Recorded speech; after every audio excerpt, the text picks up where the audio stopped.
Haleluya. Imana ishimwe. Ni bande banezerewe kuri no mugoroba? Ni bande banezerewe kuri no mugoroba? Mbwirira mugenzi uti nta mwanya ugisigaye. Turi ku muvuduko, nta mwanya ugisigaye. Nta mwanya uhari. Haleluya. Amen. Amen. Turabakiriye mwese bavukanye muri Kristo. Batugendeye no munsi baragutumiye. Waje uyu munsi turakwakiriye wiyumve muhira mbere ko tuza kumva ijambo ry'Imana nawe wiyumve ko twamaze kukwakira. Mugabo nimba uhari urashobora gutarika ikiganza twakwakira. Muvukanye muri Kristo yatugendeye no munsi. Canke waheruka ngaha kera waje uyu munsi. Tarika ikiganza turamukanye nimburi ngaho uri mushasha. Muri bashasha? Tariki ikiganza rero ndababone amashi menshi cyane tumwakira. Kaze Imana ibahezagire cyane. Imana ibahezagire cyane. Mwakoze kuza ariko cyane cyane mwakoze kwiserukira. Kuko nimba mwaje uyu munsi nuko mwaje kwigirira neza. Amen. Ico no babwiza ukuri nuko mwaje mwiteze ikintu mwakira ico mwaje mwiteze. Amen. Ntibidepandana n'iminsi. Uyu munsi mwaziriye ko murashobora gutahana igitangaza cyane. Amen. Haleluya. Turamwakire na Revera. Turaryoye gusubira kandi kubona hagati muri twebwe.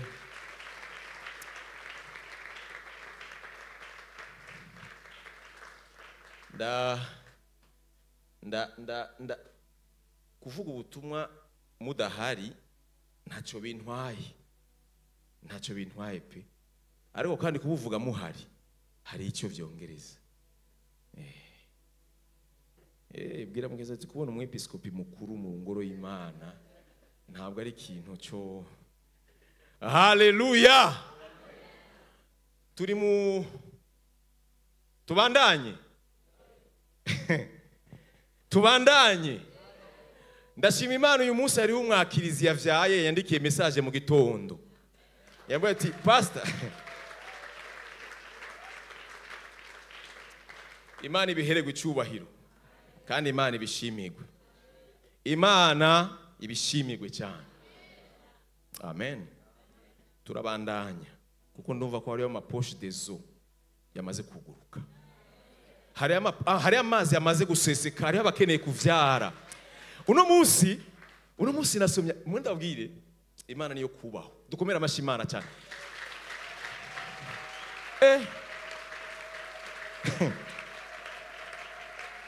Imana mbwira mugenzi wawe hari ivyo Imana izoguha warabirindiriye. Mugo hari n'ibindi Imana ishobora kuguha kubera uri kurabisaba. Ego hari ivyo uvuga ati Imana ndabirindira uzobima aho ushakiye kubw'ubugombe bwawe. Mugabo niwibagire ko ufise na droit yo kubwira ati Imana ndabikeneye pour le moment, ndabikeneye ubu. Izi message z'iyi minsi ibiri ni message Imana yampaye ku bantu bafise ibise. Kandi umuntu afise ibise ntiyigirisha. Oya. Umwana duheruka kuvyara, madame umuntu yaruka aramufasha kugira ngo amushoboze yamwankuraje, ntumvise ariko aramwishura nabi. Ndavuga ni habaye intambara ari indani nibiki. Ngo kandi naho wigaragaza ndabwira umuntu afise ibise nta blague. Ngo kandi naho wigirisha ngo uramfasha ndabizi kunyanka. Ntiyareka nta mwanka. Mugabo ni kubera ibise. Bwira mugeze ati ni kubera ibise. Ibise bituma ufata decision ushaka. Amen. Mbwira mugenza wumva bigeze he. Nagomba ndabwire ivyo mfise canke ivyo bufise ntibikeneye rushinge. Nta rushinge bikeneye. Deja ndarufise. Ruri muri gihe.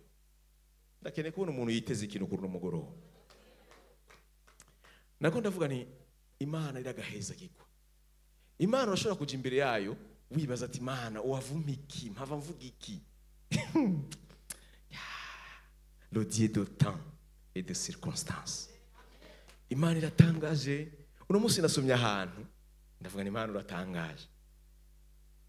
Imana uratangaje. Ndabaha. Natanga vraiment. umuntu afise ibise, umuntu yiteguye, nagomba nababwire yuko nta mwanya uhari, umwanya uhari no kuvyara. Nta mwanya uhari wo kurindira, ni wabihitamo biraba, ni wabihitamo uravyara. Ndashimiye umuntu yanyandikiye ati ndavyaye pastor, mais 6h ntiyaravye ngo pastor 6h ntaravyuka, yanyandikiye 6h. Uva umuntu ariko aravyara nta bintu by'amarespe bikenewe, yaho bizi bufati arandika. Imana iguheza kire nimbura kuranyumva. Tafana Imana yo gutangaza, kumbe bariko baravyara ijavre. Mbwira mugenzi wawe, urakenera rushinge cyangwa usanzwe ubifise? Ejo narabari ijambo ndababwira nti aha novuga ngo dushishikare kwa turi vyizigiro vyacu, ni kunyiganyige. Si kibazo cy'ukunguma natura, ndasubiramo. Si kibazo kwatura kwanje, c'est pas siko kuri très important. L'importance iri kuwa sezeranye, kuko wasezeranye, kuko Imana niteze, kuko Imana ndiko ndahamagara. Imana nibaze ko ishobora kumvyaza ubunyene, irashoboye, ari wo kwizegwa. Imana dusenga ni Imana yo kwizegwa. Reka mpera ahantu munshirira ubutumwa bwiza bwa Luka ibice 5. Ubutumwa bwiza bwa Luka ibice 5 guhera ku murongo 17.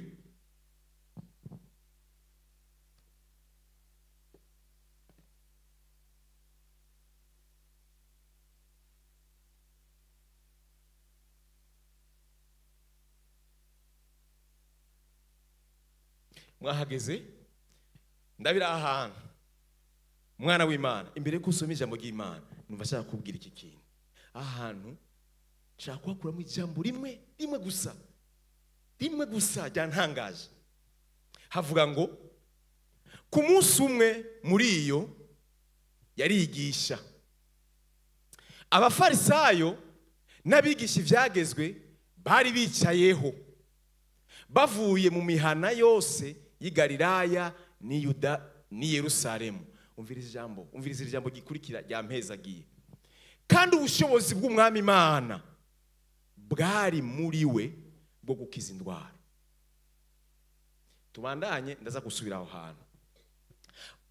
Maze haza abagabo bazanye ikimuga, bagiteruye ku nderuzo, barondera ingene bacinjiza ngo bagishire imbere yiwe,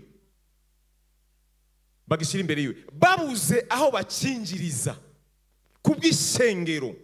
Mbwira mugenzi wawe, iyo hageze ko hari ibintu bivuka ntihabura ama obstacle, ariko ibise bituma umuntu amena obstacle yose yoba, kubera kuvyara nivyo biri muri we, kuvyara nivyo biremereye inda yiwe. Amen. Babuze aho bacinjiriza kubw'ishengero, burira hejuru ku nzu, bagicisha mu mategura ayisakaye, bacururutsa mu nderuzo hagati y'abantu imbere ya Yesu. Reka tubana ingarukirize ngaha kwanza, ngarukirize ngaha. Nyumvirize ndakubwira ikintu kimwe, shakira ijambo ngira mvuge urifatana uburemere. Iyi Imana dusenga nta munsi n'umwe yigera itakaza imbaraga zo gutabara. Yesu nta munsi n'umwe yagenda adafise ubushobozi. Urayivuga Jimmy, yamari full. Mugabo kubera iki banditse ngo kandi ubushobozi bwo gukiza indwara bwari muri we? Kubera musanzwe yagenda bufise iminsi yose. N'uyu mwanya wicaye ngaha arabufise nkuko abandi babizi ko bufise. Mugabo ikintu kiri très important, ubwo gukiza indwara y'uyu muntu baje bazanye nibwo batubwiye hano, nibwo bari ko barasurinya. Yesu gukiza abantu muri ruvange no mu bandi bose asanzwe afise imbaraga, ariko ushaka kutira attention ico kintu wubwira ko kidashoboka. Imbaraga zaco bivanye no kwizera kwawe burashobora kudisponibiliza imbaraga yarasangwa mu mbaraga nyinshi asanzwe ofise izawe zirashobora kwidisponibiliza zikabizambere. Aba bantu bazanye umuntu ntibari bazi ko imbaraga zo gukiza indwara ziri muri we. Kavyo bari bazi, aya makuru nayo bari bazi. Bobo baje bavuga ati sha twaguteruye, twakwirigwanye, twagenza ingendo, waturuhishije. Ntitugusubirane inyuma tukwikoreye. Uviriza, iyi minsi yanje ibiri ndiko ndigisha ni minsi ijanye n'ibise. Niri mu bintu bijanye nuko waje, sivyo ndimwo. Oya sivyo ndiko ndavuga. Iyi minsi ndiko ndavuga niyo umuntu anyotewe ikintu. Igitangaje urashobora kubibwira ngo ubushobozi bwo kugutabara nta buhari. Hajya hano dusomye n'aba baje bateruye iki kintu ntibari bazi ko ubushobozi buhari. Kubera iki aka parenthèse bakadushiriyemo Jimmy. Kubera batubwire ngo igihe cyose uje imbere yiwe wizeye imbaraga zo gutabara ziba zihari.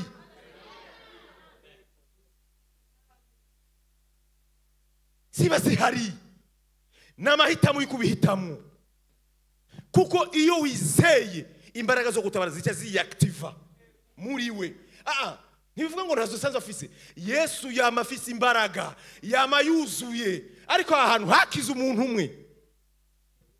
umwe. Kubera iki? Izi imbaraga batubwiye ngo zikiza zari z'uyo muntu.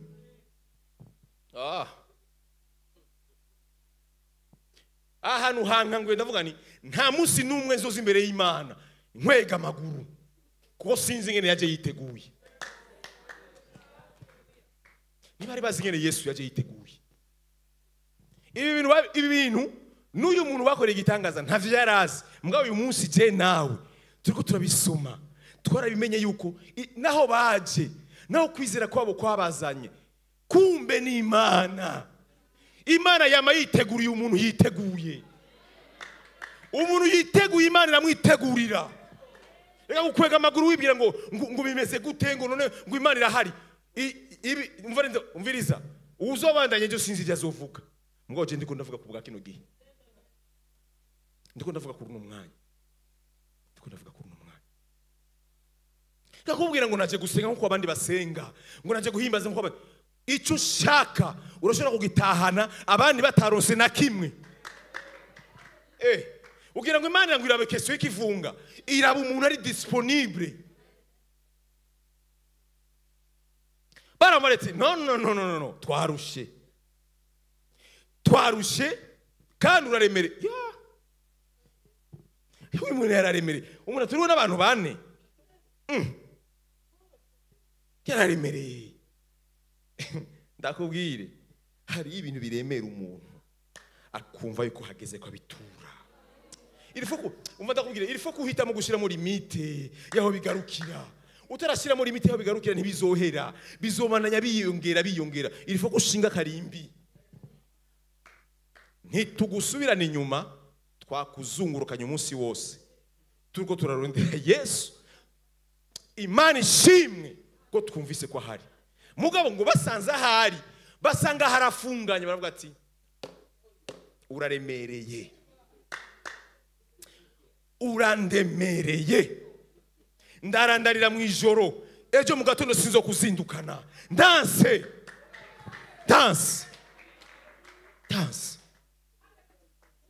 Undashobora ko ndavuga ukanka kwizera wataha mu ijoro ukarira. Nyumvire ndakubwira ubushobozi bwo gukiza indwara buri disponible. Iyi information ni information iri caché. Ntabwo ijanye n'ivyo abantu bakiza. Iyi information ngo kandi ubushobozi bwo gukiza indwara bwari muri we. Bwarigeze buvayo. Oya bwari disponible ku uwo muntu. Akashaka kugatahura. Gatahure. Umuntu wese Yesu yagera kiza ni umuntu yaba yaractive ikintu muri we.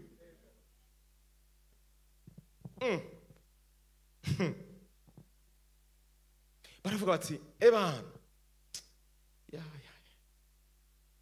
none ko twasanze abantu barunze tumute hasi tumuhebe. Uyu muntu naho yarafise ubumuga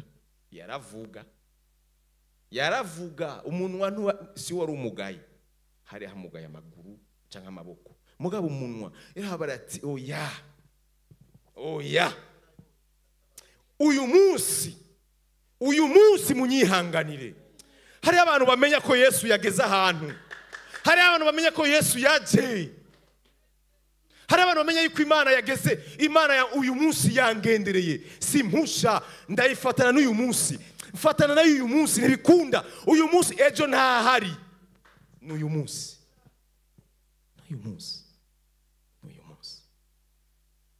habwira ati tubwire gute tuvugane natwe tuganire.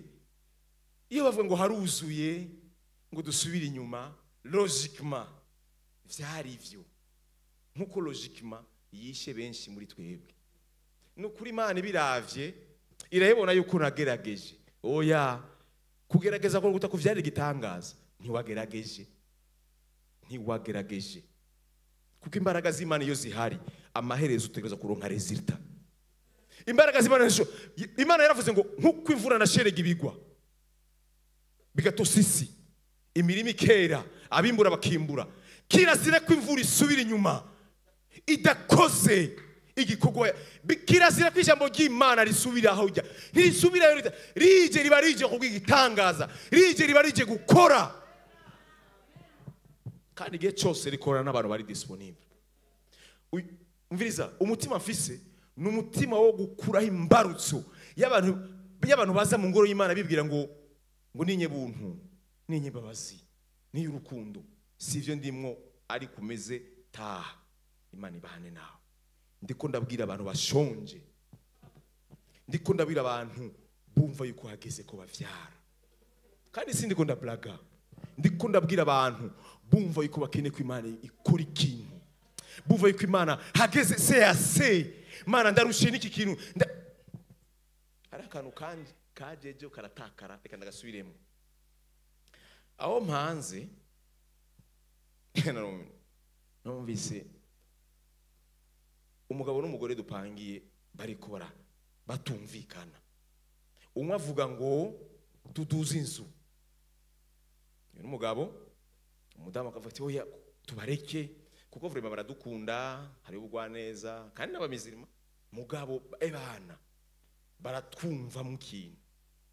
Umugore ati oya twaravyumvise. Hari ibintu wumva ugashishwa, nukuri ndakubwira, hari ibintu wumva ugashishwa, hari ibintu wumva ukavuga ati se il faut ko ibintu bihinduka. Bagira bayiduze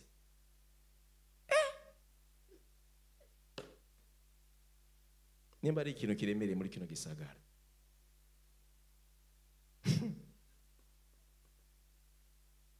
Ngo tuzoba turayiduza ngo turindire basi n'umwaka uhere. Aha rero barampaye ikiringo cy'uko umwaka uhera niyo bazoyiduza. None giye muri uyu mwaka kubwira uhere nkoriki ko navyumvise meze nka Mordekai yamaze kumenya yuko navyumvise. None iyi intervale bampaye ndeke ndababwire aho ibisazi vyaziriye, ndababwira aho ibisazi vyakomotse, ndubako ndavuga ni foko nsaba itongo. Baje ndababwira ikintu kimwe, ikintu udafise mu mpemu naco usaba, ariko iyo ugifise uragisaba. Yesu yavuze ngo ndagiye mu ijuru ngiye kubategurira. Yavuze ati ko ngiye gutegura iki? Kivuga cyane. Nindababaze, ndashobora kuba mfise inzu mu ijuru ndayibure ku isi?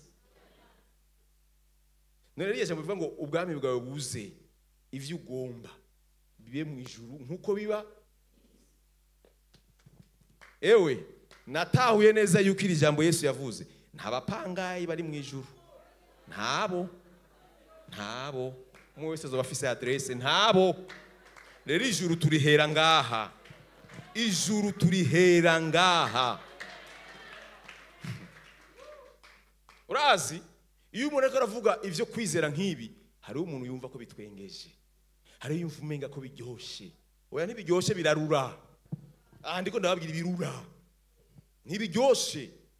ibitangaza byose byo muri Bibiliya hariyo bamwe bari ko baragwanira ko biba abandi babaraba bababwira ngo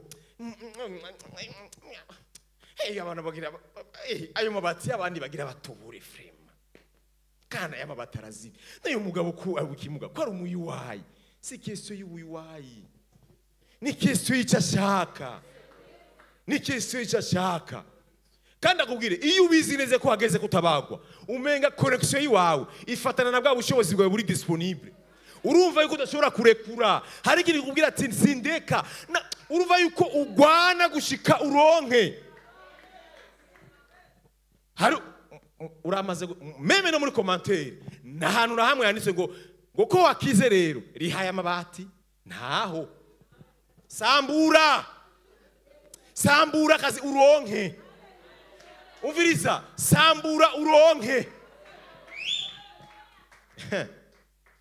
ndisi amaze gukira nawe ari kumbwira ngo subiza ya mateguro yakubwiye ati ndindira ngende kubagurira amashasha ndashoboye kubagurira amashasha kandi nta wundi yakubita nije ndayikubitira kubera iki iyo umuntu yaronse ikintu kinezereza umutima wiwe araruhuka nimba uri hano utararuhuka nuko icyo uri kurasaba atacuraronka reka kwigirisha twigirisha imbere y'Imana none ushaka kwigirisha imbere y'Imana reka uyuwayi Imana iragwaye yuko yo kugirira neza kubera iki ushaka gutemera kukugirira neza nimuyikorere imitwaro yanyu kukugira gute kukwibabaye kubera iki hari umuntu akubabaye ari gushaka kuma ni nkumu narabonye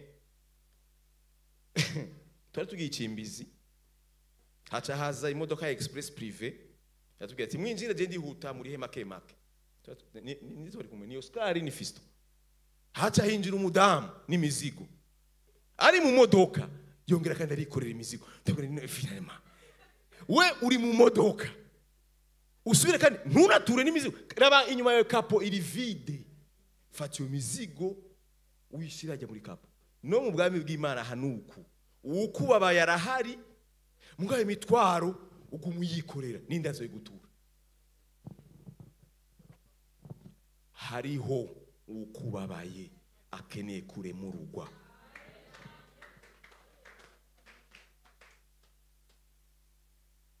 iki gitangaza cy'ahantu ni gitangaza cyabaye provoke mu buryo ntarabona muri Bibiliya mugabo isi mpemu igakwereka neza yuko nivyafuye kuba imbaraga zikiza uwo muntu zari zihari naho batari babizi ko zihari aha hantu ureka kwibwira ngo ntazihari ntavyuzi aha abantu bose twebwe nizo twabisomye turamenya yuko imbaraga zo gukiza zari kumwe nawe ariko aba bateruye uyu muntu bari bafise susi yuko uyu muntu ataba gusa ye aha hantu nahasomye ndavuga nti nzosenga ivyo nzi nzosenga n'ivyo ntazi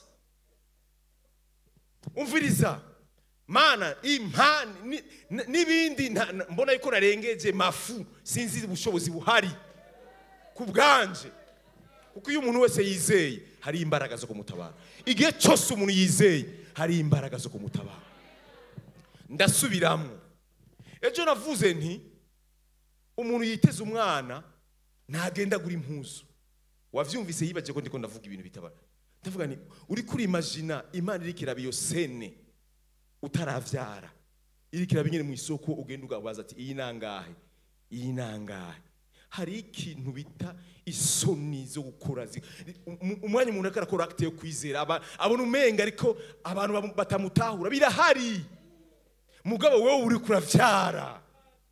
uri kuravyara niba aba bantu bafise ibisasi mwe nibo Yesu yagenda abwira ati ukwizera kwawe ni kunini nyina wanje nibo batangaje Imana baprovoke ikintu barabuze inzira bavuga ati turatobora amabati turayimba uyu mugabo ategerezwa gutaha agenda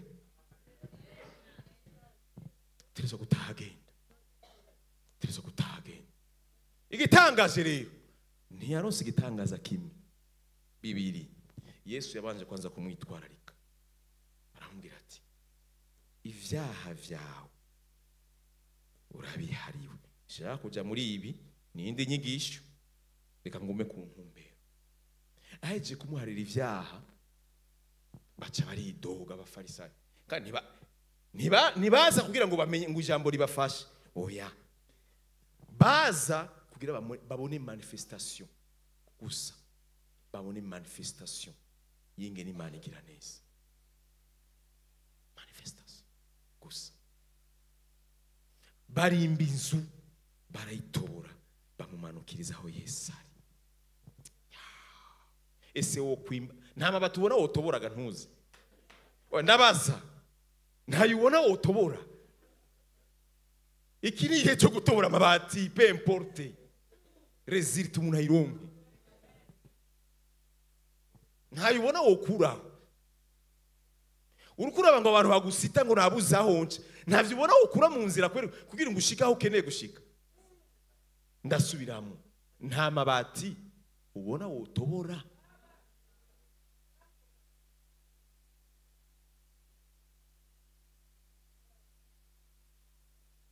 Umuntu akeneye kuvyara aravyara, umuntu yahisemo kuvyara aravyara, bidepandana n'ivyo uri kurumva, bidepanda n'ivyo nabwiye ejo. Iyo poche des eaux imaze gutabuka ntusubira muhira, kirazira. Utavyaye neza barakubaga, ariko umwana aravayo. Naho umuvyeyi yorira gute amaze kubona umwana arahora. Uri kuribwira ngo amarira yawe ni manini, nturarira, kuko umunsi uzorira ni umunsi uzovyara. Umunsi amarira yabaye menshi ni umunsi uzovyara.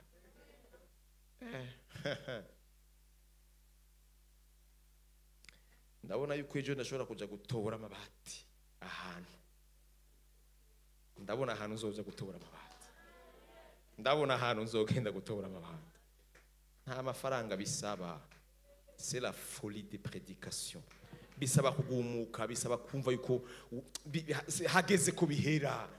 Bene data, hari igihe wumva ko hari ibintu hageze ko bihera, hari igihe wumva ko ibintu hageze ko bihera.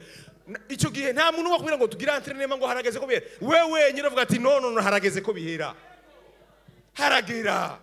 Ico gihe nta mukozi w'Imana wumva yuko hageze, c'est tout. Amen.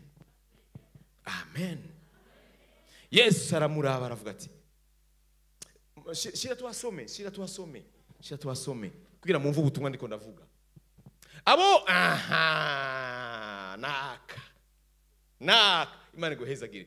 Ejo rero bariye mu gitabo cy'ivyakozwe n'umwe 14 aho Paulo yareka arigisha, araraba ikimuga cyamuturumburiye amaso, akiravya kirukariza indani, arabona ko gifise ukwizera ko gikiza.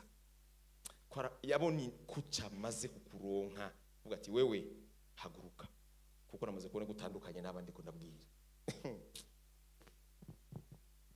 Isi impwemera lokaliza, kavuga ati nakarake arakeneye kuvyara, ntareka arigirisha. Ibi bise si vy'urushinge, ni vyiwe naturere, ntavyo barinze guprovoka, ni vyiwe. Paulo yarakiravye cyazuye amaso kuva kivuka n'icyari bwagende, kiravuga ati ko numvise Paulo ndataha. Abonye abo bagabo bane, oya. Abonye ico kimuga, oya. Abonye ukwizera kwabo, aravuga ati wewe muntu ivyaha vyawe urabihari. Yabikoze kubera hari ico yabonye, hari ikintu gitegerezwa kuboneka. Nagomba ndabasubiriremo, iyo umuntu hageze ko avyara ntiyigirisha. Abamama muri ko murantahura, hageze kuvyara ntiwigirisha. N'abagabo mutabitahura muze mugende kuri maternité muzoraba, urabara nyine muvuma bariko baragira hanze. Hari igihe bibagire ko abandi bahari, kubera iki? Ni igihe cyo kuvyara. Umviriza, ibintu ndiko ndavuga naho utovyizera, jewe ndavyizera. Ejo nabariye nti biratangaje vy'Imana, meme si ijambo riko rica mu kanwa kanje ntagizeye ntacyo ryo marira. meme siriko rica muri jewe kugira ngo bikwereke neza yuko Imana iri kiravuga hakonta gusa umuntu afise ukwizera gusa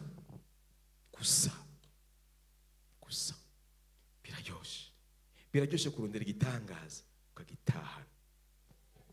Yesu aramubwira ati aha umaze imyaka n'imyaka baguterura, imyaka n'imyaka.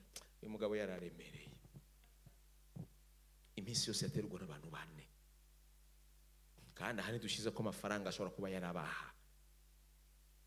Hari ikiguzi yari yaramaze gutanga. Hari igihe dusoma ijambo ry'Imana akagera ko twimba ubuzima, kumva neza nyine umuntu yarabayeho. Mubibaze ko iyi determination yamubwiye ati mukaburaho muce duraca hejuru. N'uburemere bw'igihe agendanye ivyo bintu, n'uburemere n'umubabaro n'agahinda. Nta wundi yarabwiye ati umunsi wanje wo gukira n'uyu, umunsi wanje wo gukira n'uyu. Ariko ndasubiramwo ndiko ndakubwira wewe uri hano, ubushobozi bwo gukiza, ubushobozi bwo gutabara buri disponible no kuno mugoroba. No kuno mugoroba burashobora kuba buhari. Ni kesho yo kubimenya. Naba ntavyo bari bazi ko buhari, ariko igihe cyose buraboneka ku muntu yaje bwiteze. Amen, amen.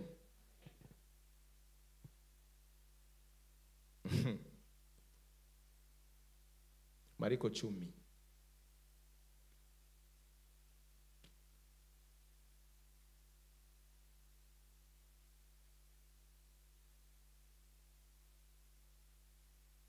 mwahageze. Mariko 10 guhera kuri 46.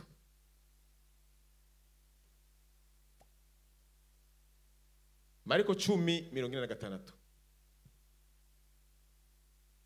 Nuko bashikiye Yeriko. Muri Bibiliya nshasha baca bashiraho kaburungu point. Versi biheze. Versi iheze gute? Kubera bashize hehe? Yeriko. Hari icyo bivuga, ni binini. Urashobora kubona iyo versi ukavuga ati kwiversi ari ntoyi. Oya si ntoyi, bari bashitse Yeriko. Akivana Yeriko deja urera havuye. Ariko gaba ariko dusubije mu gimana kuvuye kuri kubwira ibindi bintu. Hari ivyo kuri gukomunika. Wowe wumva ngo wowe yashitse Bujumbura, urabimenye ko yashitse Bujumbura, bakubwiye yuko akurikiye arahavuye. Ntacyo biprovotse, ntacyo wumva bizana. Yajego agira gende. Akiva Yeriko n'abigishwa biwe n'ishengero ryinshi, mwene Timayo yitwa Barutimayo, umusezi w'impumyi, yari yicaye iruhande y'inzira.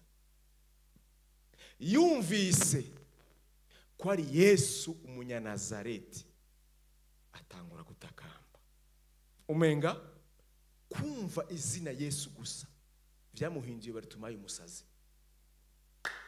Kubyumva gusa, iyo yumva ngo abaje ngo ninde iyinduru ni yiki, bakambwira ngo numukuru w'agacimbiri ki Yeriko arenganye. Urazi vya Yeriko cagiwe yaguca bana ati saidia kuko ntacyo yumvise. Mwende majambo ntacarenganye ngo hari igihe harengana, hari igihe harengana ukumva yuko ubuzima bwanje bufatanye n'uyu muntu arenganye, kuko ntazosubira kurengana.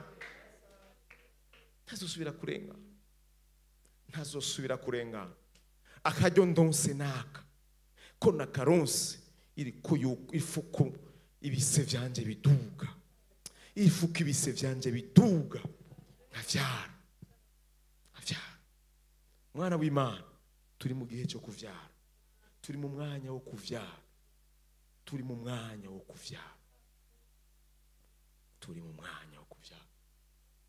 Confirmation nanose mu gatondo yatumye numva yuko mbandanya.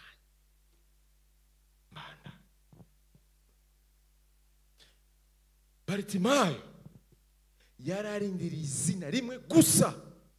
Nawe barakumbwira ko harenganye Herode, ntiyari guhaguruka. Kuri we nta na kimwe byari bimaze. Ariko birivuga ngo yumvise ko ari Yesu arenganye yo havuga ati aha ntibikunda. Hari igihe urindira kavuga ati iki gihe narakirindiriye cyane ko kirinze gishika ntikindenga. Ndabasubiriyemo hari imbaraga zivyaza kuwaje yiteguye, hari ubushobozi buvyaza uwaje yiteguye. Uhitsemo kuvyara uravyara, ntuwavundonderera amaforumire maremare ntayo. Ni kiso yuko wumva kukeneye ko hageze kuvyara. Haleluya, amen. Yumvise yuko ari Yesu umunyanazareti atangura gutakamba ati Yesu mwana wa Dawidi ngirira imbabazi.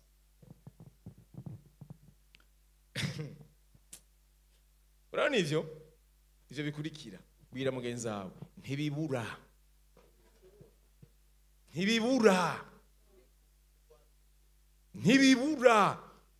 Era ndabiri ikintu cyadutangaje ni analyse twagize.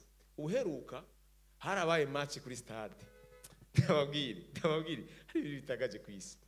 Harabaye match kuri stade ya equipe nationale z'u Burundi, equipe nationale nkuru na equipe nationale ntoya. Ikintu nize niho haruri naratangaye, abanyagihugu bose presque nka 3 cyangwa 4/5 y'abanyagihugu y'abari muri stade bashigikiye abo ngaha. Ndavuga ni sike namaze kubura ikibazo ahantu kiri.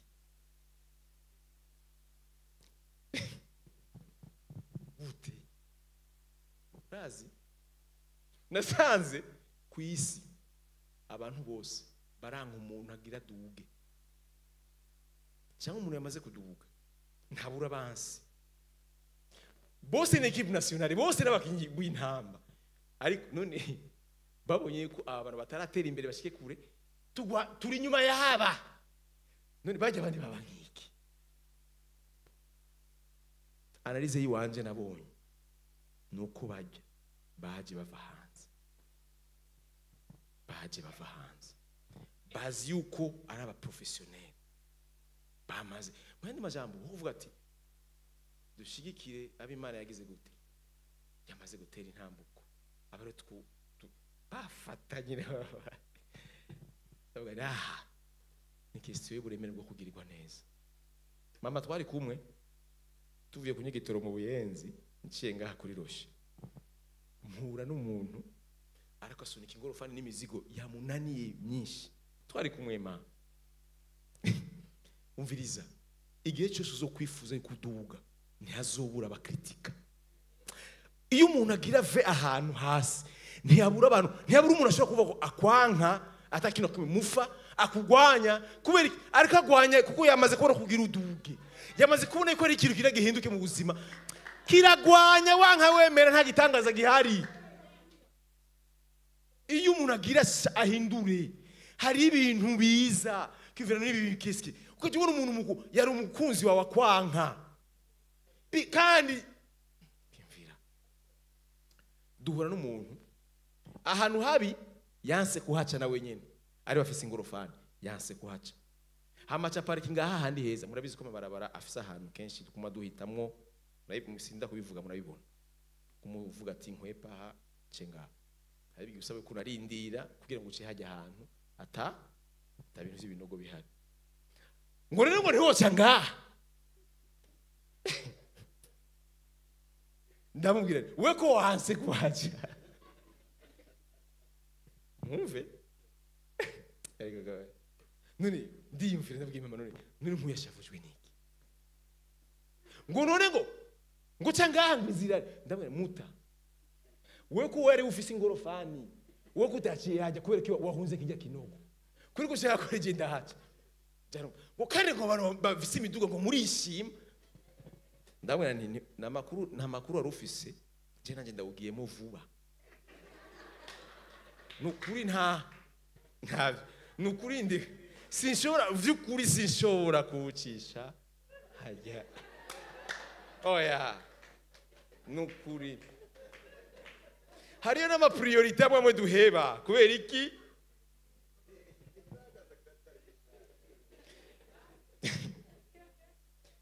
ngo abantu mubidugo ngo murishima ndabona ni ntaco jewe hajya naho nca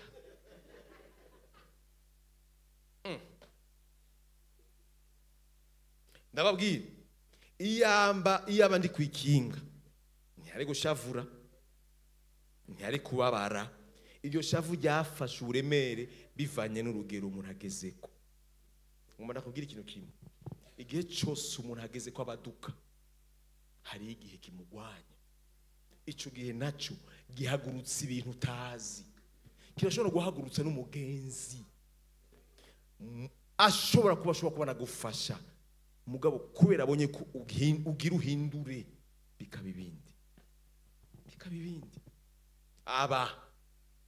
abantu benshi baramuzibiranya ngo ahure ndabaza ikibazo yari gahamagara abo iyo hageze kuronka ntuburi kirere kikugwanya ntuburi cyo nigana naco ntuburi kintu kiza kuko kiba kizi ko ibihe bigira bihinduke hari ibihe bikunda yuko wokwamurira wokwamuta bidakunda yuko uvaho hantu igihe cyose ugeze ko wimuka bigwanya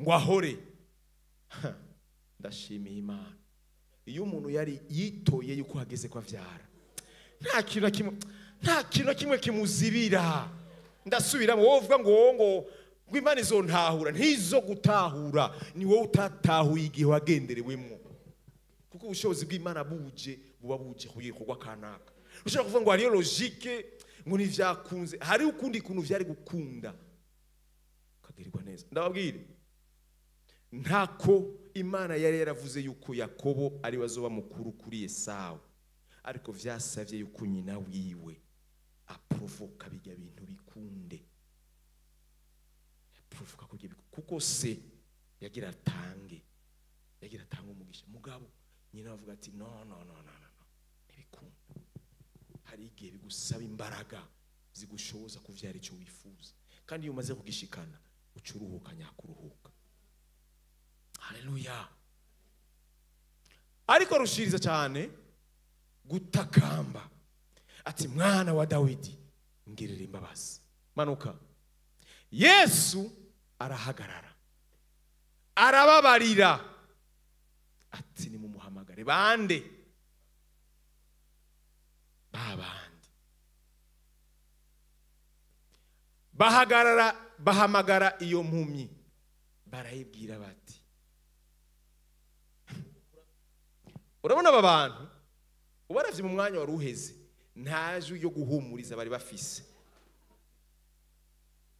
ni nka kujya ushobora kubona umuntu mugenzi wawe ariko arakugwanya siwe nigihe atatahura kiriko kiramugeza kuko ejo arashobora kubwira ati ngirira imbabazi kuko igihe cyo kuvuka kw'ikintu kiragezwa igihe cyo kuvuka kw'ikintu harazi ibintu bimenga vuga ati none Mana kwibiratavye ndiko ndasengera biko bica he na hamwe biriko birava nigihe biba bije kudetermine igihe aba bantu bamubwira ngo numa ziba reka gutoba atmosphère Jésus il passé toi tu es qui reka gutonora atmosphère uyarenganye nga uramuzi sivyo yararimo nta question ya diplomasi yararimo Bartima yari mu kibazo cy'uko avyara nta bindi akeneye kumenya akeneye kuvyara kandi njya koti we yatakaje Bibiliya irinze yisurinya ko yayitaye njya koti yari ikomeye Bibiliya irindi surinya ko ikoti we yayitaye iyo koti yari ikomeye kuri Bartimayo bikwemeza neza yuko hari uburemere bw'ikintu yibagiye aragita kubera habonetse iki gisumba kuko niyatumbera Yesu akamukiza ijya koti ntaho bazosubira kandi guhurira ijya yari uniforme ya kibanza yorazamo yayitaye kubera abonye ko igihe cyayo giheze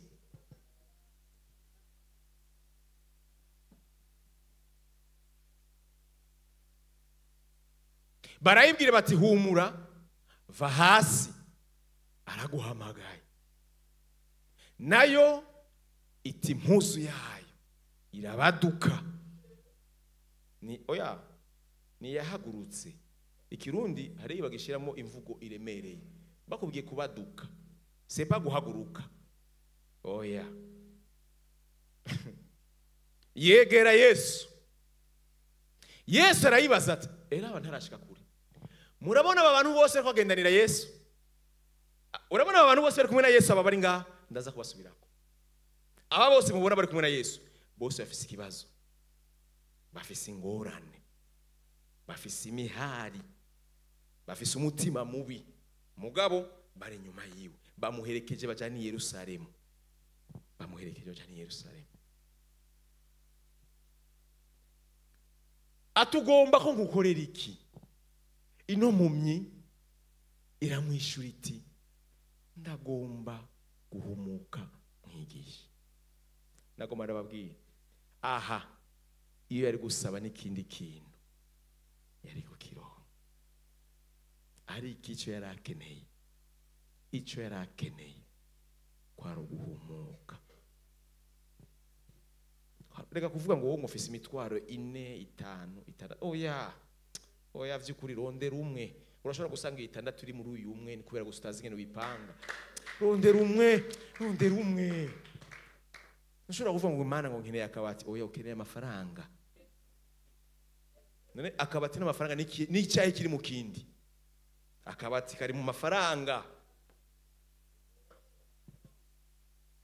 Oya. Gira mugenzi tishiraho kimwe. Zana kimwe gibihindura byose. Zana kimwe kiguhindurira izina. Zana kimwe. Imana habwira Imana nikora ibitangaza vyishikora kimwe. Raba abantu bose Yesu yagera avuga ngo ndabakora ibitangaza. Bose bagiye baronka kimwe. Ico kimwe cyahinduye amateka. Gituma nuno munsi bavugwa ni kimwe. Ibindi baravyikoreye. Mubwire ati Imana nkemurira ibi ni wabikemura ibindi bisigenda vyikemurira.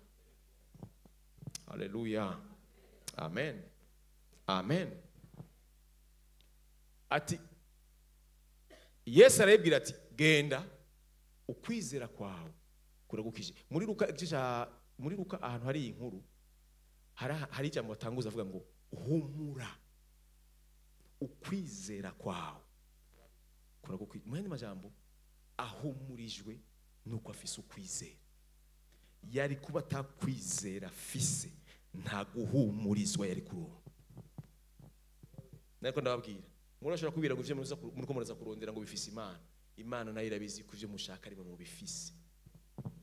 Ikeneye kwizera kwanyu gusa kugira ngo ivyo mukeneye bivuke. Aho rero twasimbe kuko iyi nkuru niyo nkuru iri mu butumwa bwiza bwa Luka 18 guhera ku mirongo ihereza.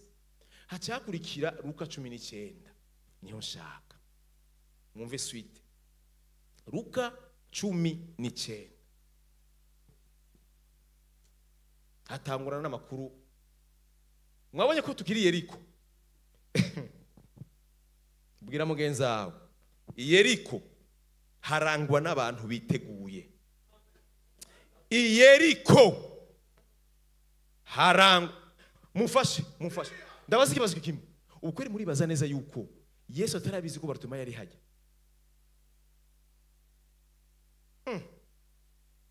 Yarabizi ko Barutuma yari hajya. Kandi yarabizi ko niwe wenyene afise ukwizera gushobora kumukiza. Niwe wenyene yari ngaho. Ashitsi Yeriko ariko arahaca manuka. Hari umuntu yitwa umviriza wina n'uwundi. Hari umuntu mwende majambo muruva ko urugendo rwa rundi. Hello. Muruva yuko akiri nukuvuga yuko ni après gukiza Barutimayo arabandanije. Hari undi mutipe nawe. Nabwire Vera. Hari abatunzi muri Bibiliya, hari uno Bibiliya ivuga ngo nkuru yara ni Lazaro n'umutunzi. Nibavuga ivyo afise. Mugabo nimba ari umutunzi muri Bibiliya yiyemeye n'uyu mugabo mugufi. Lazaro. Zakayo niwe yubahose aravuga ngo umuntu nivye wese ndabimuhaka. Mwete majambo ikigega ciwe kiri très fort. Nakini kuraba ngo hariho nivye miliyardi zine ngo cenda muha ngo 8. Oya. Nta karimbi yashizemwo. Uwo nivye wese wari we wese naze nta ngorane y'amafaranga mfise.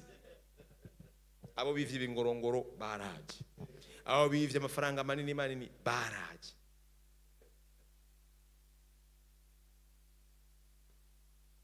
Hari umuntu yitwa Zakayo, yari umutoza kori mukuru. Bwira mugeze uti commissaire general wa OBR, commissaire general wa OBR. Sero ni gihe tugezemo. Kandi yari umutunzi ageza kuraba Yesu. Abatunzi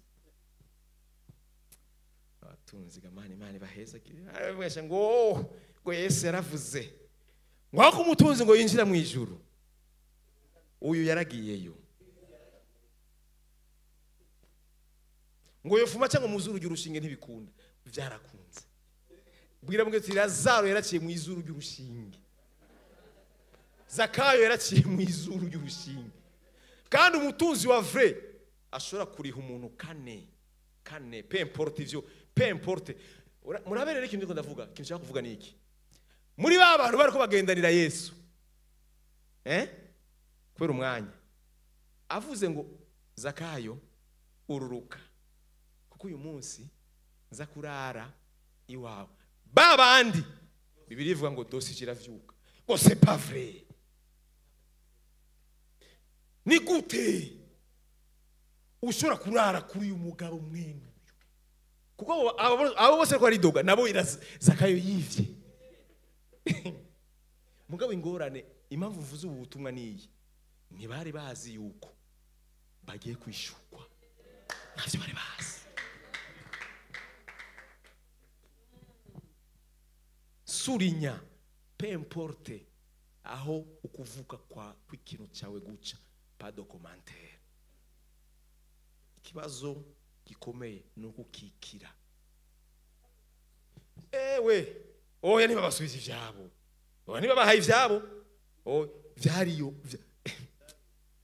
Bwira mugeze tureka kwidodomba, reka kwidodomba ngo agiye kurara kumutuza. Bireke, ntuzi impamvu agiye, ntuzi impamvu imucishije kuri uyu mutoza ko, kuko uyu mutoza ko yarakwivye. Impamvu uri kurangendanira, impamvu batabwiye Yesu ngo dukize, kuko ingorane yari y'amafaranga. Ntibabwiye Yesu ngo Yesu natwe ngo tukutuje Bartimayo mu nkumu y'amaso. Oya, Yesu yavuga ati mwebwe namaze kubamenya, ivyanyu ndaza aho biri. Tugende kwa Zakayo. Ni mbwira mugenza, hari igihe utamenya aho biturumbukira. We ni wemere gusobananya urwo rugendo, mubandanye muri iyo nzira igiye riko ni uzije muhura navyo mu nzira. Ngoya ngo twagukurikiye kuvushika. Mugabo rero ngo ukugunu utanguye kuza kwa Zakayo ntibishoboka.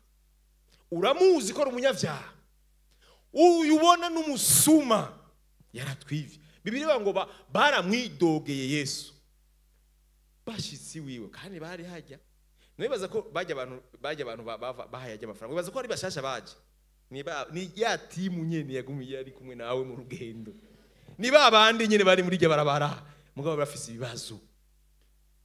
Yesu aravuga ati ndazi ico mushaka naho mutari ko murambwiye. Uwo afite ivyanyu ari hejuru ku giti, tugende ndamumanure. Ariko muri imagina kubona umutunzi afise ubugufi abantu bose bazi ko ari, kandi Bibiliya irinze ivuga ko umuntu ari mugufi. Ntabwo urabona ubwo bugufi. Ikintu Bibiliya ivuga ngo yari mugufi. mugabo yari mugufi mu mubiri, mu mufuko yari muremure, yari muremure gose vrema. Ariko ndababaza ikintu kimwe, mwe muribaza yuko kubona umuntu w'umutunzi aduga hejuru ku giti akurira kugira ngo abone ugusa umuntu, mwibaza ko ari ivyapfuye kuba? Byapfuye kuba. Wibaza ko Yesu ataragiye kurari wiwe abizi uko ari abantu bafise imyidogo bari inyuma yanje bagoma bangendanira? Yarabizi.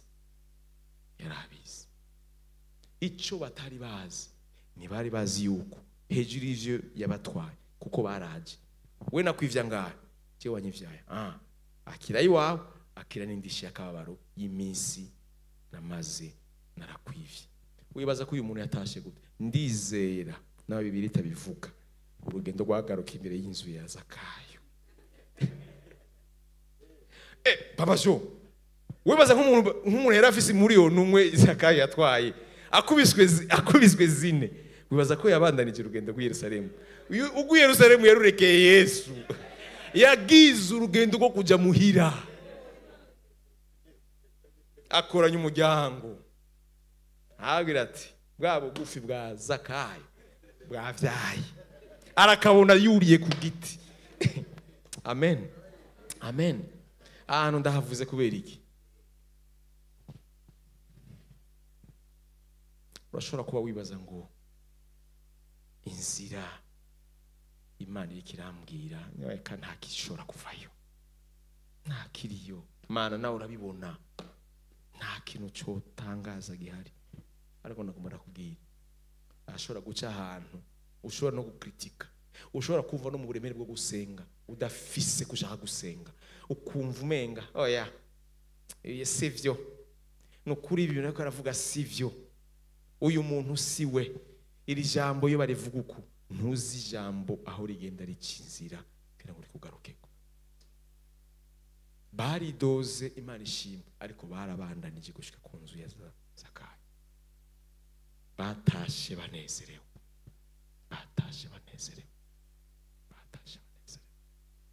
Ndasubiramo, kuvyara n'amahitamo yawe, ariko ubushobozi butuma uvyara burahari. Imana ibahezagire cyane.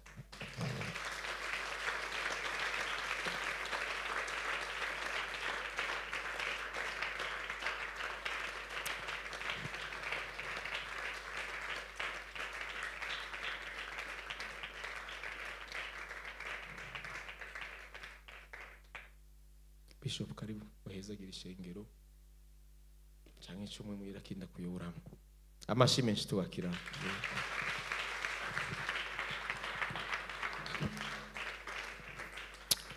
Hallelujah. Yesu nashimwe. Muhaguruke mbahezagire. Sishaka guprovoka ibintu mbitse, gusa turahezagiwe. Bwira mugenzi wawe ati indwi wewe niwipange neza gusa. Ni indwi ya finale, iyi ni indwi yo kugabana. Indwi yo kugabana. Indwi yo kugabana. Indwi yo kugabana. Indwi yo guhembwa.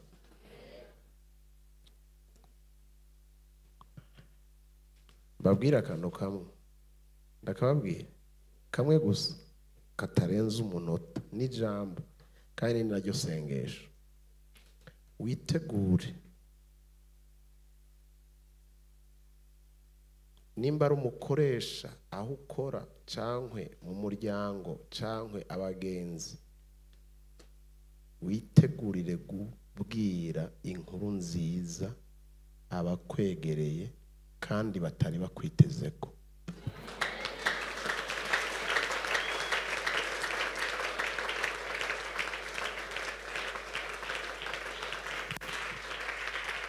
Witeguriye kubwira boss akira lettre ya démission, naronsa akazi karuta nari mfise.